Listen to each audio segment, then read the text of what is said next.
Aloha. Today I'm joined by Blaze Lovell, and we're going to be talking about the Department of Hawaiian Homelands. Now, Blaze, the Department of Hawaiian Homelands got a huge chunk of money, $600 million, as part of the Waitlist Reduction Act. And there were some plans that were put in place initially for that, but those have changed. Yeah, they're changing under the new director, Kali Watson. He came in when Josh Green took office, replaced Ikaika Anderson, who was Green's first pick. But, he had a rough Senate confirmation hearing. But Kali, he was a developer in the private sector for a long time. At the time, the pick was seen as, it makes sense.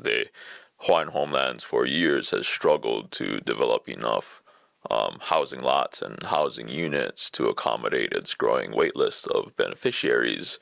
And so bringing Kali on, made sense. And he's made some, pretty drastic changes, I think, to the Waitlist Reduction Act and how they're going to spend that $600 million. I think some of the biggest are the projects that they're going to be targeting now. So, they're going to be going after a lot of rentals, a lot of mixed use kind of things. Still, for the most part, developing a lot of the land that they already did have in their inventory, but they're also going after some new lands. Like he told me that they're going to be buying up a lot in Hawaii Kai near the post office to build some townhouses.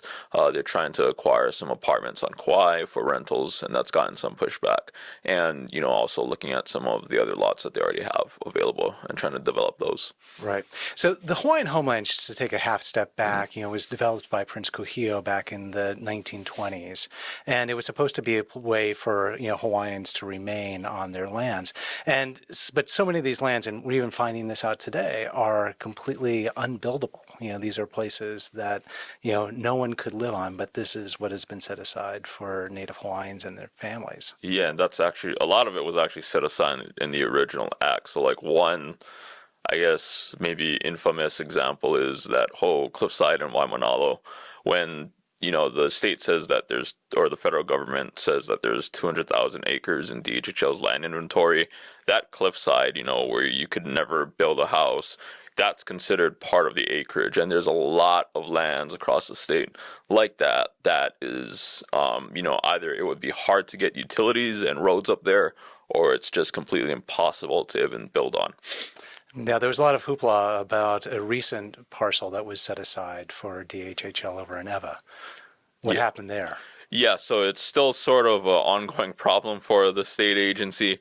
2 years ago, or I guess 3 years ago now, the federal government transferred some of the land that was in Eva Beach. It was the former Pacific Tsunami Warning Center that NOAA is no longer using.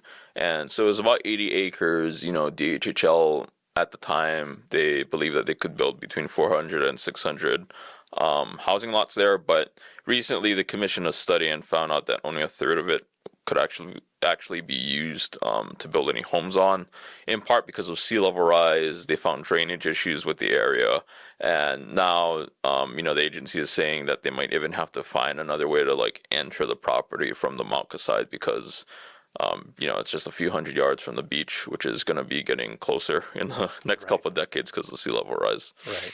So, there's so many complications, with this, and everyone thought that, the $600 million was going to, solve a lot of these issues. But it turns out that they're asking for even another $600 million to try and, how does this keep on, going? How does this keep on progressing?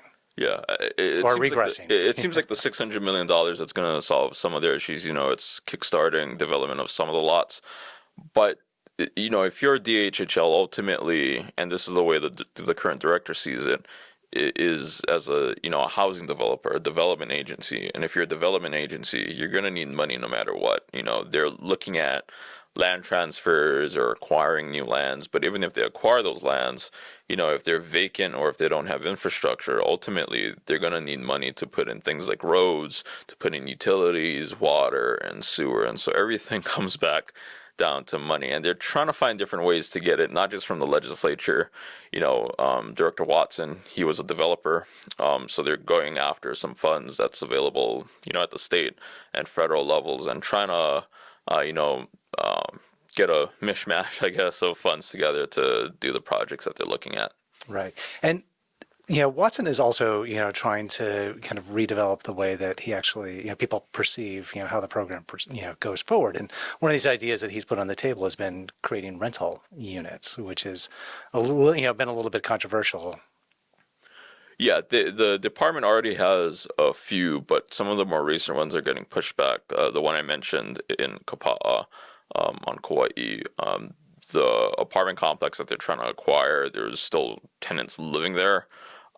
There was an ongoing sale with some other people, but that seems to have fallen through. And now DHHL has stepped in and said, that they want to purchase that property and use it for, the wait list, people on the wait list. But some of those people are saying that, what they want is not a rental because either they, originally wanted land, they wanted a large agricultural or residential lot, or they feel like, they're too old to enter into some kind of, rent to buy program where they would need to wait 15 years before they can purchase, the unit that they're living in. And they feel, they might not make it 15 years because they've been waiting so long already. Right. Right. And that's the thing is that, this is supposed to be in the Waitlist Reduction Act. Has the wait list been reduced at all? Actually, it's increased in part, and the state was sort of expecting this in part because of the enthusiasm over seeing DHHL get so much funding 2 years ago. They saw also a bunch more applications, so now I think the wait list is somewhere above 29,000 individual applicants. Right. Well, 29,000 people still waiting on this list. And, maybe someday, Prince Kuhio set this up in 1921, and maybe someday we'll actually have a positive, conversation about DHHL. Hopefully. Blaze, thank you so much for joining us. And to read more about Blaze's work on DHHL, go to civilbeat.org.